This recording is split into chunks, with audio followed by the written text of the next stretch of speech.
3 minuti, la nazione siciliana, notiziario del 26 settembre 2025.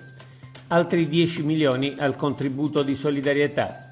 Uno stanziamento di 10 milioni di euro per rifinanziare il contributo di solidarietà per le famiglie in difficoltà economica. Lo prevede un emendamento alla manovra finanziaria firmato ieri dal Presidente della Regione Renato Schifani. Le risorse si aggiungono ai 30 milioni di euro già assegnati e ad un altro milione poi aggiunto. Il nuovo finanziamento dovrebbe consentire di fare scorrere le graduatorie per oltre 3.000 domande. Diffondere la lingua siciliana, giornata europea delle lingue. Il 26 settembre si celebra in Europa la giornata europea delle lingue.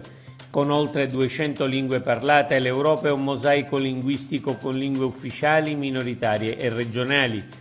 La lingua siciliana, riconosciuta dall'UNESCO come lingua distinta dall'italiano, è una delle più antiche d'Europa. Per l'Auclis, Associazioni Unite per la Lingua Siciliana, la giornata di oggi deve far riflettere sul diritto dei siciliani a vedere riconosciuta e insegnata la loro lingua madre. Maxi incidente sulla Catania-Palermo, 13 auto coinvolte. Maxi incidente ieri con 13 auto coinvolte sulla A19 nella direzione da Catania a Palermo all'altezza di Trabia, a circa 25 km dal capoluogo regionale. Il bilancio è di 8 feriti, di cui uno grave.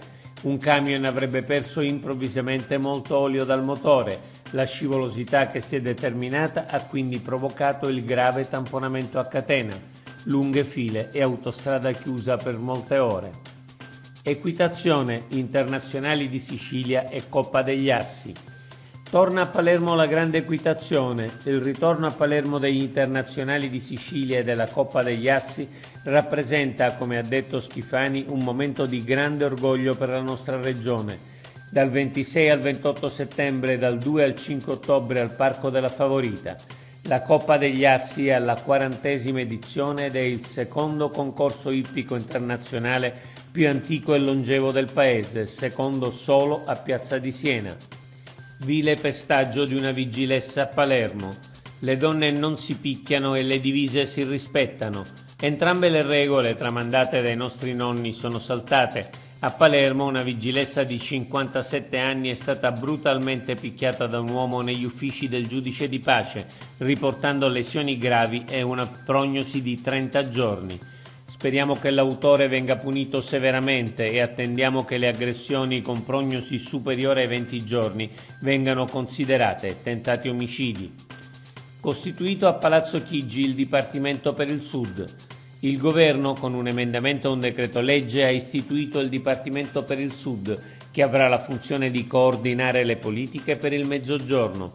Il Dipartimento ingloberà la struttura di missione della ZES unica di Palazzo Chigi e farà riferimento al sottosegretario con delega al Sud, Luigi Sbarra. Il budget per il Dipartimento ammonterà a circa 8 milioni di euro l'anno e si avvarrà di 60 nuovi funzionari e consulenti. Oggi è tutto per l'informazione del quotidiano La Nazione Siciliana.